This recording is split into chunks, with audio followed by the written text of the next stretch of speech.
Yo, what's going on, guys? It's Houston Sports Talk back in another video today. And today the Detroit Pistons have made two, in my opinion, big signings, spending $22 million on two players that I really like. And continuing this offseason, which has been a theme, in my opinion, adding in and improving three-point shooting. Malik Beasley and Simone Fontecchio is what they bring in. And they've already added in, they added in Tim Hardaway Jr. in a trade this offseason as well, who's a great scorer and a great three-point shooter. You also brought in Tobias Harris, who isn't a great three-point shooter, but is a very solid three-point shooter. I'll pull up Tobias's percentages from three. I mean, he's shot 37% in his career, shot 35% this season, shot 39% in the 22-23 season. So Detroit is improving on, the three-point shot. Obviously, I don't know if they were really thinking about it, improving, shooting the basketball when they drafted Ron Holland with the 5th overall pick.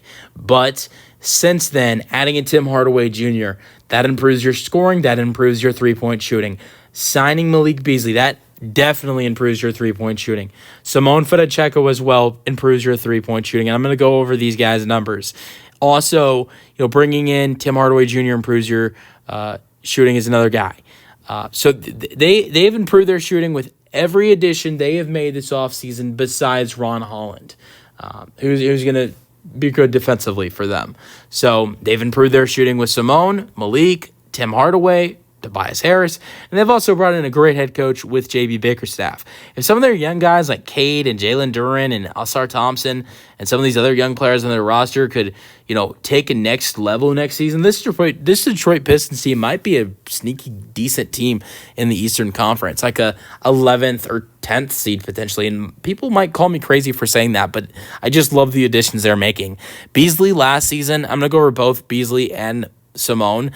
Beasley, 79 games, 77 starts, 29.6 minutes per game, 44% from the floor, 41.3% from three. In his career, he has shot 39% from three on 6 attempts per game. This year, keep in mind, shot 41.3%, which was the highest of his career on 7 3-point attempts per game. He also averaged 11.3 points per game, 4 rebounds per game, and 1.4 assists per game.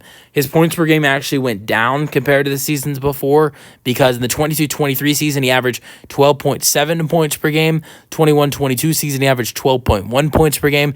And the 2021 season, in 37 games with 36 starts with Minnesota and shooting a total of 39.9% from three, he averaged nearly 20 points per game with the Minnesota Timberwolves. So Malik Beasley kind of didn't, score as much this past season in Milwaukee, playing with Damian Lillard and Giannis Antetokounmpo and Chris Middleton, but he still had one of his best three-point shooting seasons of his career. Beasley's still a really good scoring guard, and I think that he's most likely going to be the starting shooting guard in this Detroit Pistons lineup, and he'll be a good one for them. To have a decent, really, really good three-point shooter like Malik Beasley next to Cade Cunningham for him to get the ball to will be a great addition for them. And then the other addition I want to talk about is Simone Fontecchio. I love this guy. I mean, he's a 6'8", small forward, power forward who can really shoot the ball really well for a small forward, power forward who's 6'8". In 66 games of 43 starts last year with Detroit and Utah, 25 minutes per game, shot 46% from the floor, 40.1% from three, 10.5 points per game, 4 rebounds per game, 2 assists per game, almost 1 steal per game. The 2022-23 season with Utah, 52 games, 6 starts, 15 minutes per game, 6.3 points per game from three. He shot 33%. But this past season with both Detroit and Utah, he got more minutes. His field goal percentage went up by a lot. His three-point percentage went up. His scoring went up. His rebounding went up. So he gets a 2-year, $16 million deal. Malik Beasley gets a 1-year, $6 million deal. So I love both these additions. Most likely Simone Fontecchio will come off the bench for Detroit, but he'll provide good shooting off the bench. And if I'm right, and I believe Malik Beasley will most likely be a starter, he'll be a great shooting guard for them to have in the starting lineup. Let me know your thoughts on the signings in the comment section, and peace out.